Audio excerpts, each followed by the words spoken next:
A PG ela vai ser classificada da seguinte forma: ou ela vai ser crescente, ou ela vai ser decrescente, ou ela vai ser constante, ou ela vai ser oscilante ou quase nula, tá certo? O primeiro caso, que é a crescente, o caso primordial é sempre que os termos forem crescendo, é óbvio. Mas vocês vão ver assim: se o primeiro termo for maior que zero, necessariamente a razão tem que ser maior que 1. Essa regra aqui é a mesma regra que a gente usa na definição da função exponencial crescente, tá certo? Depois vocês assistem a aula de função exponencial, que aí vocês relembram. Aí, olha, esse segundo caso aqui é que se o primeiro termo for negativo, a razão necessariamente tem que estar entre 0 e 1. Cuidado, presta atenção. Entre 0 e 1 não significa que são números negativos, e sim números decimais que estão entre 0 e 1, tipo 1/2, 1/5, 1/4, tá bom? Não vão se emocionar e dizer, eita, crescente positivo, decrescente negativo, tá bom? Segundo caso, aí aqui é o exemplo, né? Então, o primeiro exemplo é esse aqui, ó. A razão é 2. 1, 2, 4, 8. Então, entra nessa primeira situação aqui, ó. O primeiro termo positivo e a razão maior que 1, tá? Decrescente. A decrescente, vocês vão ver que praticamente inverte um pouco a posição, tá certo? É quando o termo a partir do segundo vai ser decrescente, é claro. Aí, ó, se o primeiro termo for positivo, significa que a razão tem que estar entre 0 e 1. Então, é meio que uma mistura desse caso inicial, ó. Primeiro termo positivo, razão entre 0 e 1. E a segunda situação é que se o primeiro termo for negativo, a razão é maior que 1. Como assim, professora? Por exemplo, se o primeiro termo fosse 1, para esse caso anterior aqui, a razão teria que ser 1/2, 1/4, alguma coisa do tipo. Mas se a razão fosse negativa, por exemplo, -1, a razão teria que ser um número maior que 1, ou seja, 2, 3, 4 e assim por diante. Aqui está o exemplo. Esse caso aqui se enquadra nessa situação. O primeiro termo menor que 0, e a razão maior que 1. A razão aqui é 2, tá?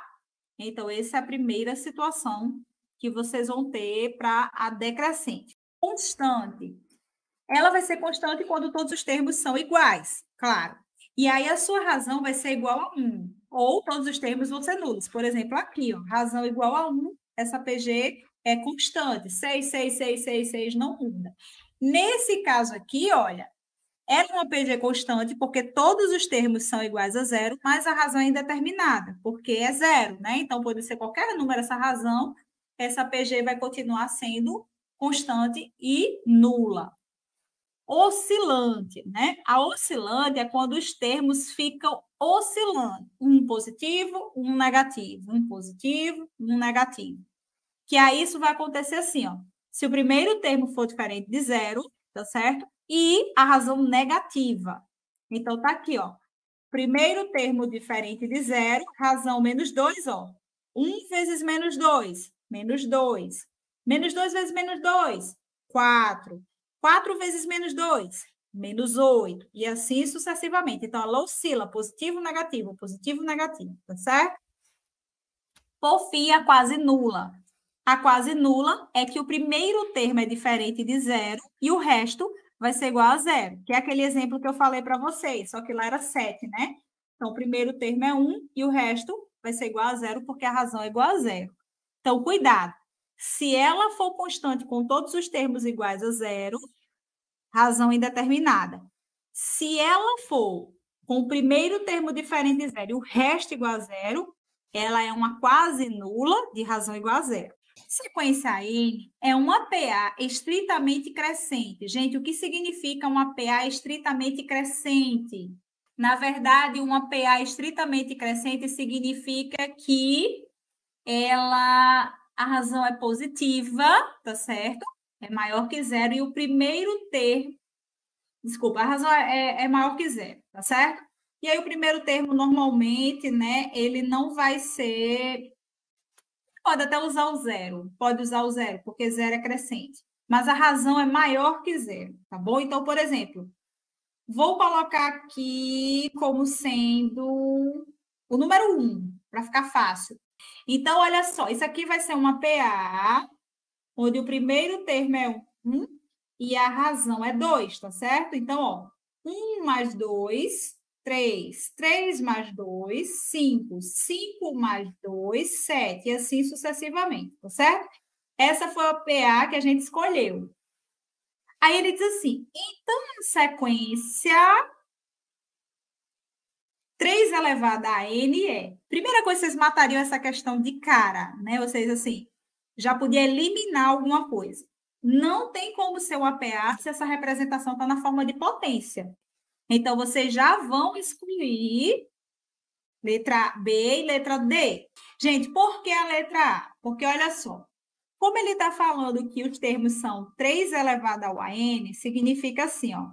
No enunciado, ele está dizendo que o 3 elevado ao AN significa que ele está se referindo ao termo. Se ele tivesse falado 3 elevado a, só o N, sem o A, ele está dizendo aqui, enésimo termo, tá? Se fosse só o 3 elevado ao Nzinho, vocês iam usar 1, 2, 3, 4, 5 e assim por diante, porque ele está se referindo à posição. Então, quando ele estiver falando do termo em especial, ele chama de AN, tá bom? Então, olha só, o primeiro termo seria o 3 elevado a 1. O segundo termo, 3 elevado a 3. O terceiro termo, 3 elevado a 5. 3 elevado a 7. Isso usando essa PA que a gente pegou como exemplo. Para eu saber que isso aqui é uma PG, basta que eu faça a divisão de um termo pelo anterior. Então, ó, 3 a terceira dividido por 3 elevado a 1.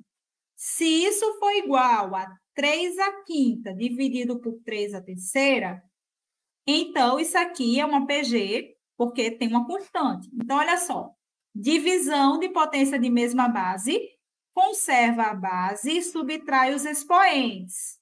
Então, ó, 5 menos 3, tá certo? Ó, 3 menos 1 vai dar 2. 5 menos 3 vai dar 2. Então, esses termos são iguais. Significa que isso é uma PG de razão 3 elevado a 2. Nesse caso, no caso particular que a gente fez, uma PG crescente, tá? Pronto, resposta letra A.